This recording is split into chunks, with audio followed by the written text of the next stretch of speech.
Hello beautiful soul! Welcome back to my channel. This is Mei-chan Army from Japan, Kabayan Scorpio.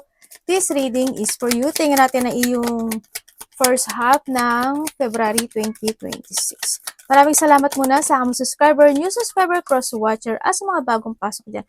Welcome na welcome kayo sa bahay ni Ate Aimee. Salamat din sa nakataba ng puso niyo yung mga comments. At sa mga nagpa-personal reading, marami pong salamat. Kung gusto niyo na energy niyo lang talaga, ang gusto niyo makuha natin, all the details is in description below. Pakicheck na lang po. General reading tayo Scorpio, kunin mo lang sa'yo at itapon ang hindi naman talaga sa'yo. Maring vice versa, energy mo, energy ng person mo, energy ng malapit sa puso mo, nangyayari or mangyayari pala. Use your own intuition, lawakan niyo yung isipan. Ano man ang gender mo, ano man ang edad mo, wala sa baraha ang kapalaran ng tao, kayo pa rin ang makapagpapabago nito. Gawin yung guide, yung mga warning na pwedeng lumabas, hindi yung negative, it's a warning para magkaroon ka na idea kung ano mga bago o sitwasyon na nito aware, change of decision, at maiwasan. Pero kung gusto mo talaga na positive reading lang, ang gusto mo madinig, hindi itong channel na itong para sa iyo. Changes in your life. May mga bagay ka na iniisip, no? Siguro minsan iniisip mo ano dapat gawin, may mga ini-illusion ka, maari din na nagkukulang ka ng tulog, in what way, hindi ko alam, pwedeng night shift ka, or may mga bagay ka lang na iniisip, may panagpupuyatan, pwedeng ibang ganun, ano? And it's more on feeling emotions sa iba sa inyo, mga pag-iisip sa nakikita ko dito, and emotional, secure, loving family important to you. Nandun yung point na you want to secure na okay ang lahat. Okay yung family mo, okay yung karelasyon mo, nandun ka sa point na yun, no? Parang iniingatan mo sila. Or pwede rin sa mga friendship, no? Kaya nandito rin yung pag-iisip sa nakikita ko sa iyo ito. Maring sila talaga yung palaging nasa isip mo, yung mahalagang tao sa iyo. Syempre, ganoon naman talaga tayo, di ba? Or kung may mga bagay pa na iniisip ka sa iba sa inyo.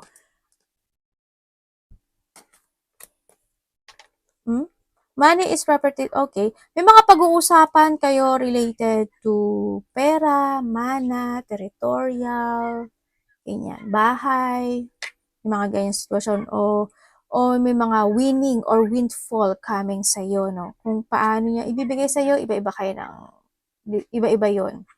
Pwedeng manggagaling yun sa kapamilya mo, pwedeng manggagaling sa ibang tao, pwedeng manggagaling ikaw, magbibigay ka sa kanila, pwedeng yung business mo mas magiging okay kung may business ka, pwedeng yung trabaho mas magiging good, pwedeng ganoon. Or pwedeng din nahandun yung sa moon is pwedeng nahandun ka sa pag-iisip na you want to be stable pagdating sa iyong family, no? Na magiging okay sila, healthy sila, walang sakit, ganun din ikaw, magiging maganda yung stability nila, pwede nahandun ka sa point na yun or thinking about something kasi andito rin kasi si family o kaya yung sa trabaho mo, ganyan, na handi sa point na yun.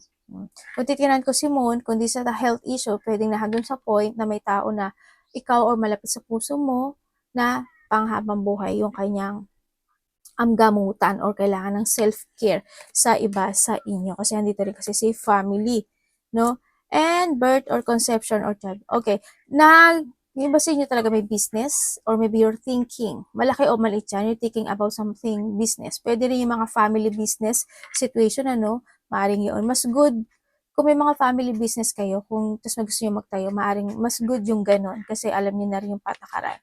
Or may mga bagay pa kayo na gustong pasukin, gustong umpisahan, no? May mga birth, conception of a child. Pwede rin may mga pag-uusapan related to a child, may mga buntis, mga anak, pet mo man yan, kakilala mo man yan, or connected sa'yo yung tao na to. Pwedeng ganun. Or also, this is a crib kasi is a revert, no, when it comes to yourself. Siguro may mga bagay o point na buhay mo na nakakapagpapahatak pa sa'yo from the past. O may mga bagay ka talaga na naiisip, yung mga bagay o sitwasyon mo sa buhay mo, no, na nahahata ka ng nakaraan na hanggang ngayon is nahandoon, naiisip mo pa rin yun. Sa iba naman sa inyo, siguro this is a crib kasi, maaring nahando yung point na you're thinking about someone na pwedeng kung sa love life ito is iniisip mo na gusto mo siya, na you want to be stable sa kanya, na siya na kaya, forever, mga ganang sitwasyon. Or kung ano man sitwasyon niya, no? May enterprisers kasi. And deep personal strength and peace. Okay, nandito yung sitwasyon na syempre sa haba-haba nga naman daw ng sitwasyon kasi nandiyan yung obstacle and we have the sun.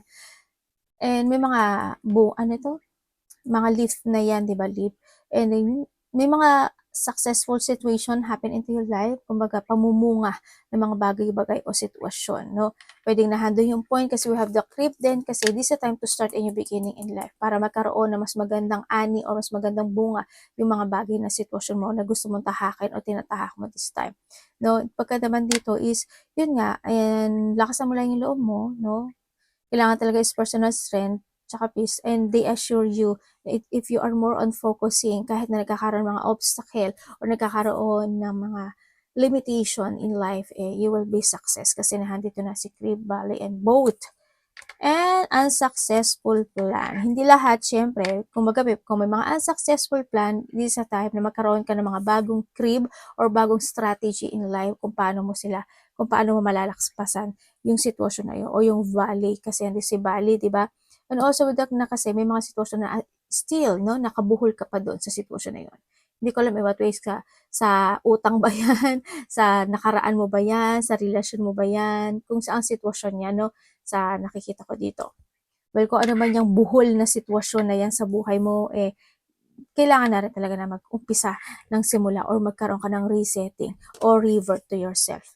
And a problem to be resolved. By the first, kasi, is may mga bagay ata, kung titingnan ko dito, no, kasi we have the family din kasi, no, siguro wake up sa family, or any situation into your life, may mga bagay na kailangan resolbahan or may mga bagay pa na mga messing situation na hindi pa totally nare-resolve. No, ang nakita ko kaya dito rin sina. Kaya siguro this time with the crib, this time na gawin mo na yun at kailangan mo na actionan kasi andito kasi si Bali. Yung blockage na yun, kailangan mo na rin i-fix, no? Kung saan aspeto ng buhay mo yan. Pwede sa family, relasyon, trabaho, mga papers, documents, health issue, kung ano man yan, ipasok mo yung sarili mo. Baka nahandun ka sa point na 1 to 15 na ayusin mo na yun, di ba? O kung ano mga bagay na i-resolve mo by this first half, di ba? Model unclear thinking. May mga unclear thinking, bakit ganun, no?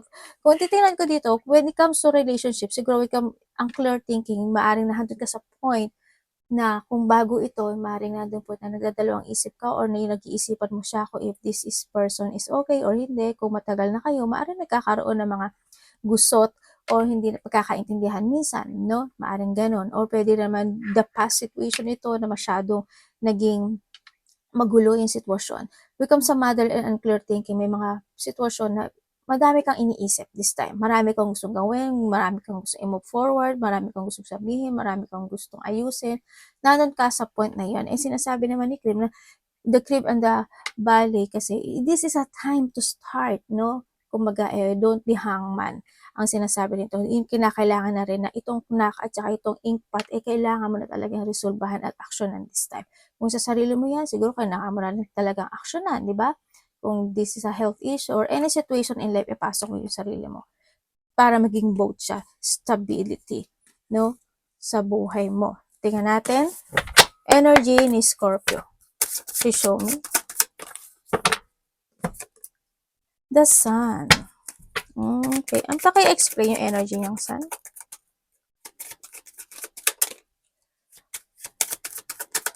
Ang dami naman. Ang dami naman. Nagreklamo pa si ate talaga. Okay. When it ka, may ano ka pa. Okay, ito na lang dalawa. O, di ba? Kasi masyadong marami. Okay. When it comes dito, masaya ka naman. Actually, positive naman yung thinking mo. Kahit pa paano. Maybe handle ka sa point, you enjoy your life sa sarili mo. Na-enjoy mo yung sarili mo. Ganun na nakikita ko sa'yo.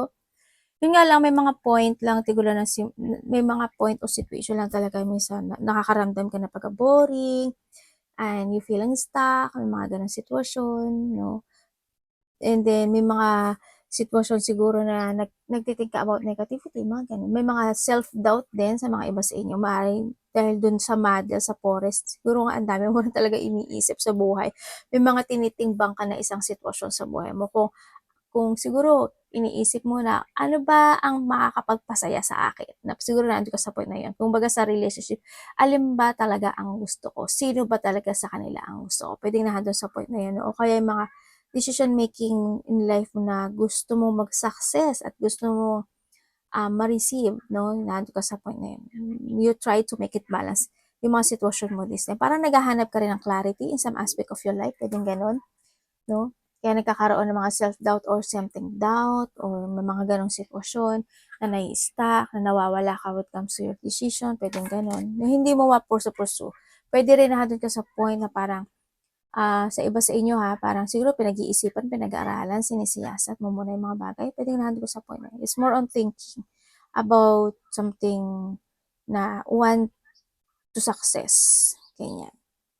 Kung sa naman siguro may mga nakakausap ka na nakapagbigay ng saya sa'yo, pero nandun pa rin yung doubt or yung self-doubt. Pwedeng nandun sa point na yun. Nai-stagnant. May mga sitwasyon na maaring nandun ka sa point na nakikipagsapalaran ka. Yan. May nag-gambler ba sa inyo? Nag-gambler? Parang may nag-gambler situation ako nakikita dito. Tingnan natin, anong parating sa Scorpio?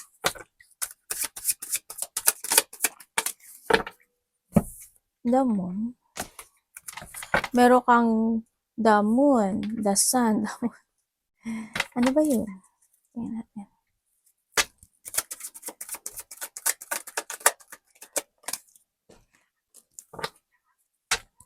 Ano ibig sabihin ng universe? Pwede explain niyo po sa akin. Bakit? Okay. Okay, ang nakikita ko sa'yo, parating sa'yo, you have the Sun again. Okay. Okay, parating sa iyo. Parating sa'yo, nandito ka sa sitwasyon mo na may mga bagay o sitwasyon ka na iniilusyon? No? Pwede rin tulad ng sabi ko na para may pinagpupuyatan ka. Parating sa'yo is, nandun ka sa sitwasyon mo na parang may mga pinagpupursigahan ka, pinagtsatsagaan, pinagpupursigahan na isang bagay, isang sitwasyon sa buhay mo kasi you want to achieve it. Nandun ka sa point na yun. No, pwedeng comes sa relationship, trabaho, or any situation in life. Also, parating sa'yo is,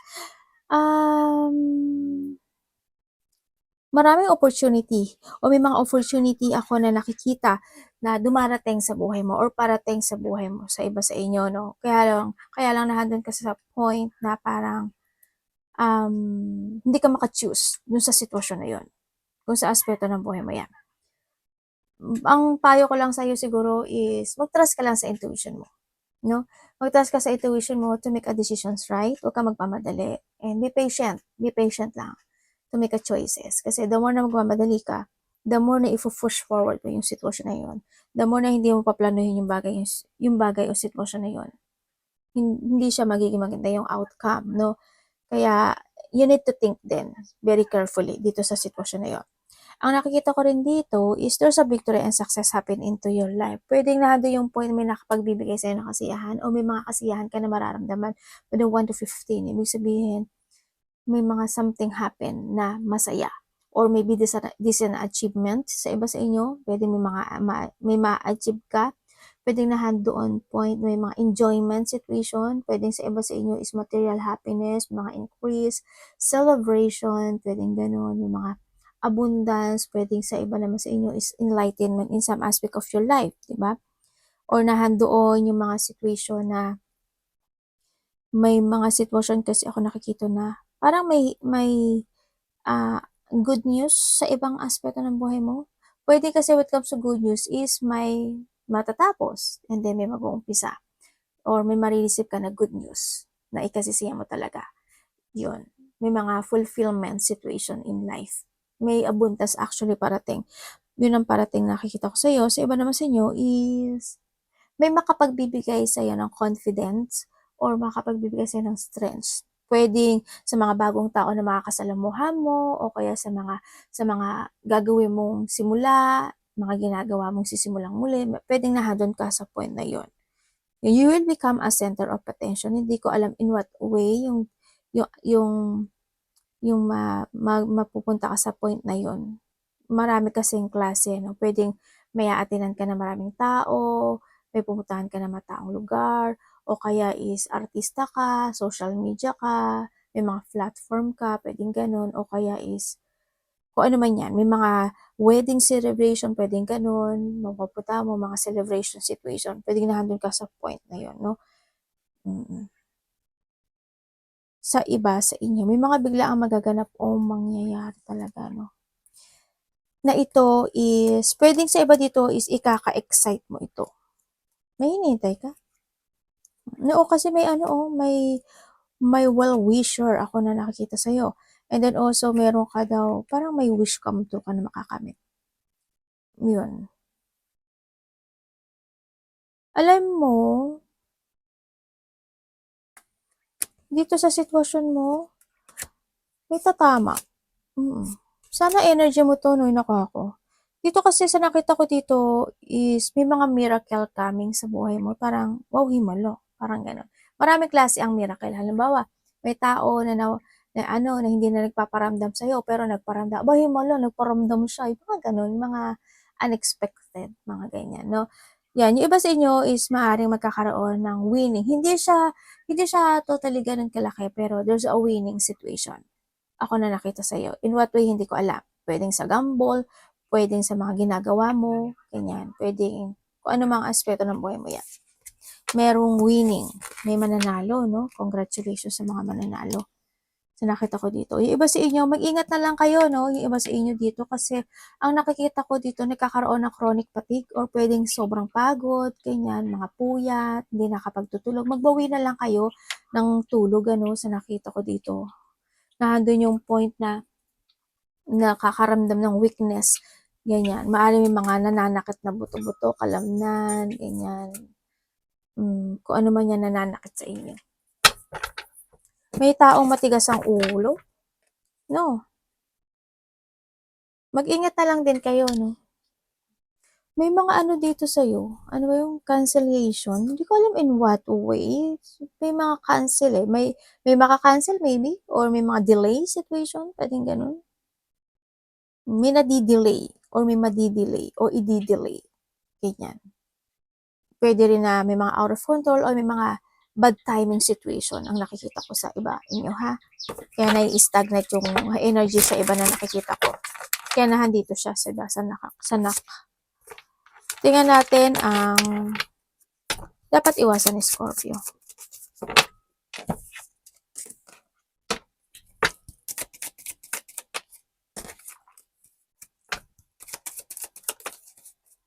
Okay, dapat, ang dami mong, moon. Ang dami mo talagang moon. Puyat ka ba?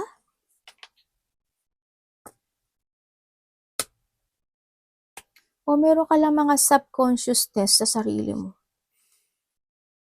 Okay, ang dapat mong iwasan.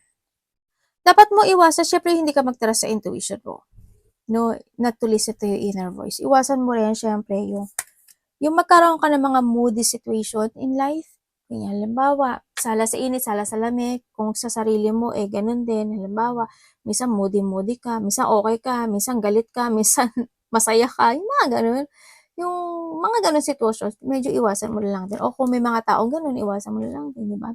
Iwasan mo, syempre, hindi mo alagaan yung sarili mo. Iwasan mo din na yung mga magkaroon ka ng mga puot, galit, yan, medyo mas marami kang mag-overthinking ka, ganyan, o kaya magkaroon ka ng mga pagkalito, mga sitwasyon na ayaw mo magparaya, ganyan. Iwasan mo na lang yun. O yung mga taong ayaw magparaya, edi wow, sabihin mo gano'n. Yan, iwasan mo yung mga taong bitter o being ikaw, maging bitter, syempre iwasan mo yon.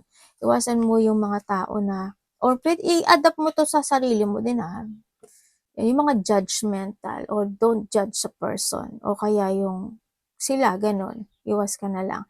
Mga pagmamaliit, ganyan, yung mga self-doubt, yung mga pagpapaliban, yung mahatak ka ng mga situation from the past. Yung kumbaga sweet comes sa kasi sa hindi pagpaparaya. Kung if ever na there's a situation happen na nakaraan sa buhay mo, siguro kailangan na mo na magparaya. Pwedeng ganun. Kung sa aspeto ng buhay mo yan, kung paanong pagpaparaya, no, kung makakatulong sa'yo, why not, diba? It's good na rin kasi yun. Yung mga tao na hindi mapagkakatiwalaan, hindi ko yung maaasahan, or kung ikaw ito, iniwasan ka na lang. Love, kapatid, anak, magulang, karelasyon, kaibigan. pamilya. In love. Scorpio.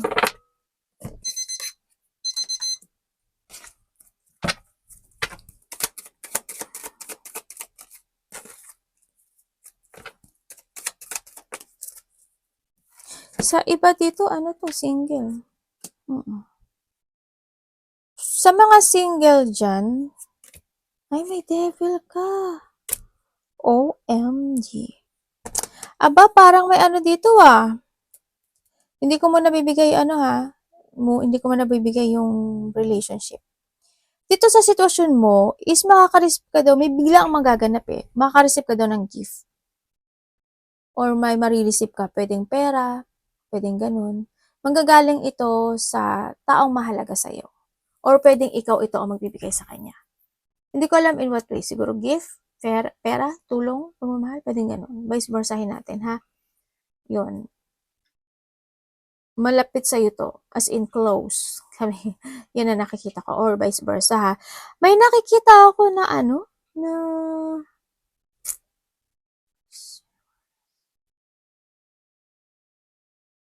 merong tao, mag-ingat ka na lang. Bibigyan kita ng ano, mag-ingat ka kasi dito sa sitwasyon mo, may blockage sa'yo eh. Hindi ko alam why. Galit ka ba? Or may taong galit sa'yo?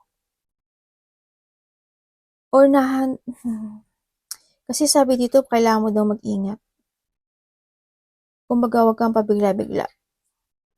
Pwede rin na dito yung sitwasyon na sa iba sa inyo is nagkakaroon ng obsession. Pwedeng ganun. Obsession or this is a tukso. Ganyan. Pwede rin naman na there is someone here na they thinking about sex. Pwedeng ikaw ito or pwedeng siya ito sa'yo. Mga ganun. Sa ibang aspeto ng buhay mo, sa iba sa inyo, is may tao na may dark thought. Hoping hindi ko yung may dark thought. Pero may taong nakita ko na may dark thought. Ibig sabihin, hindi good yung energy niya. Kasi parang nagkakaroon ng pagpaplano. Itong tao na to, baka makasarili sa Kim. As in.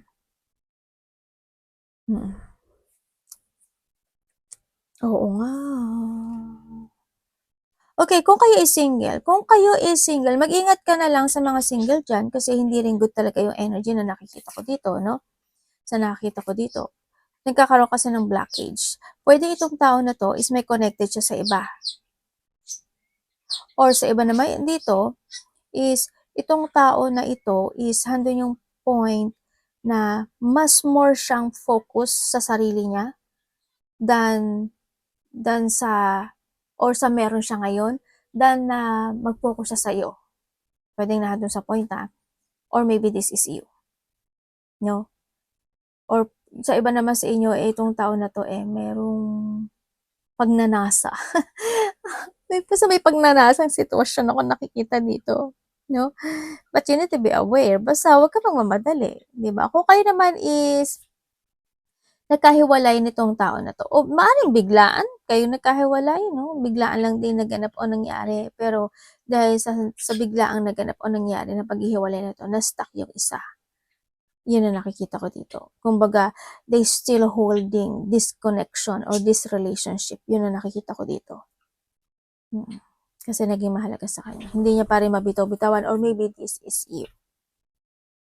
No, naging more on patient kasi isa, naging maintindihin talaga, naging mapagbigay. Ang hindi ko lang maintindihan sa connection na ito, may blockage. Pwede kasi ito na may third party, no? Sa iba. Ay, sorry, sa third chakra ko. Yeah, may third party sa iba. Sa mga nagkahiwalay dyan.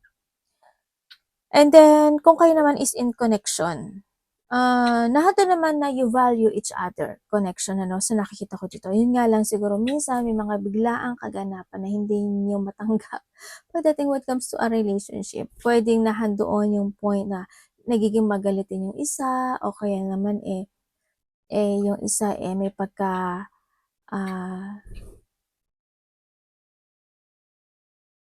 ano ba tawag ito? Ano ba pwede ko i-ano? yung isa, masyado siyang matuksuhin o kaya, um, may thinking about masama, yung mga gano'ng sitwasyon. Yun, kumbaga puwede siya nagsisinungaling, ganyan, nagsisinungaling, may mga tinatago, ganyan. Isa sa inyo puwedeng nandun sa point na yun, 'no? Ako nakikita dito. Kumbaga andun na lang din yung point na mabait kasi yung isa, mabait yung isa na nakikita ko, pero yung isa iba, iba yung energy niya. Mm, yun. Hindi lang maganda. Kung kayo may third party, yes, may third party dito. Meron talaga. As kitang-kita. May mga blockage sa connection niyo, no? Makasarili kasi yung isa, Ano yung pagiging sakim? Makasarili at sakim. Tingnan natin, mani mo.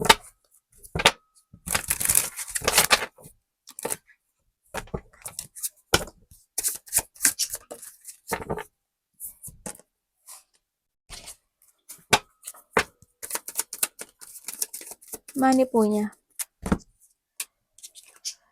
Okay, when it comes sa money mo,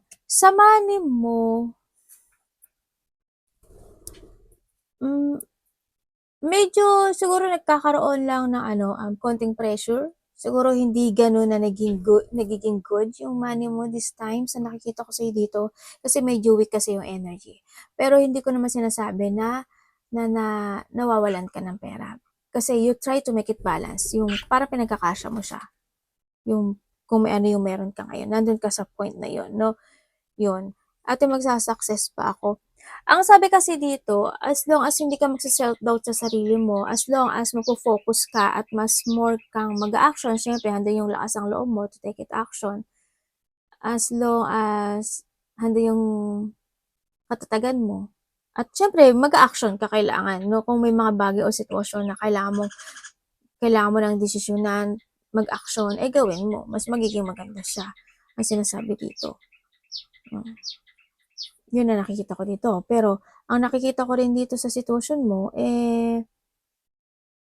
mag-ingat ka na lang. Kasi, pwede rin dito kasi may tao na nag-iisip ng hindi maganda pagdating sa pera mo. O pwedeng ikaw rin ito na hindi mo minsan siguro ma-manage yung pera mo, 'di ba? Dito kasi medyo weak yung energy. Sa nakita ko dito. Kumbaga, halimbawa, kung nag-iipon ka ng pera, hindi pa ganun kasapat yung naiipon mo. Mga ganun sitwasyon. It's a low. Ang low talaga ng energy niya. Siguro kasi handun din yung point nagkakaroon ka ng limitation. Siguro, halimbawa, may gusto mong bilhin ito, kung may business ka, gusto mong dagdagan yung product, yung business mo, pero hindi mo kaya kasi nga, limit lang yung meron kang hawak ngayon. Mga ganun sitwasyon. Advice. Iba sa inyo may business, malaki man o maliit yan. Anak ko, ang trip ng ang lakas ng trip na anak ko, di ba? Nanggigigil na naman yung dilaw. Ang advice sa iyo.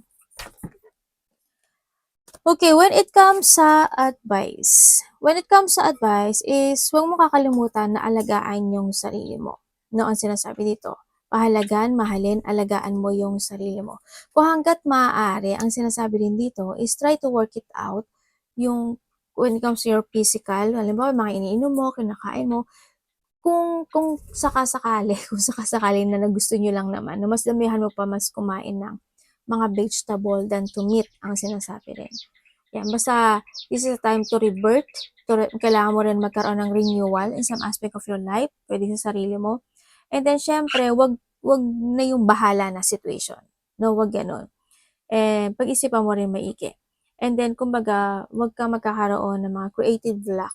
Kung may mga bagay na dapat na i-let go muna, pahalagahan, mahalin mo talaga yung sarili mo. Don't go to the flow in a wrong way. Kumbaga, hahayaan mo lang yung sitwasyon na matapos o maganap na dapat maganap. Kung alam mo naman na pwedeng gawin o aksyonan, why not, 'di ba? Take it action. Try to work it out yung situation, 'di ba? Mag-focus ka lang kung may mga dapat na i-develop, 'di ba? Kung may mga dapat practicein, gawin, ibigay yung hard work, ganyan, masterin, gawin mo, 'di ba? Hindi naman siguro ano 'yun, makakasama sa'yo kasi mas makakatulong pa 'yun sa'yo. 'Yun ang sinasabi ko. Kung gusto mo ng bagong trabaho, why not, meron ako nakikita sa'yo. 'Di ba sa inyo is nandun yung point na may mga taong may sakit sa nakikita ko 'no, mm. Puwede nandun yung point when it comes sa work, medyo stressful, hindi ko alam why. Puwedeng bagong work ito o kaya naman sa iba is na dati pang umaga ka, napanggabi ka, napatanghali ka, nag-change ka ng section 1 na section 2 ka, nag-change ng basyo o ng lugar. Yun ang nakita ko. Babalik ka simula sa simula, hindi ko alam why, pero you will back from the zero, from the top or from the beginning. May gano'n or you need to start a new beginning into your life. Ay, devil na naman, Alam mo mag-ingat ka talaga, may taong malapit sa'yo, puwedeng nakakausap mo 'to, nakaka-bonding mo 'to, masama talaga yung pakay nito sa'yo, as in.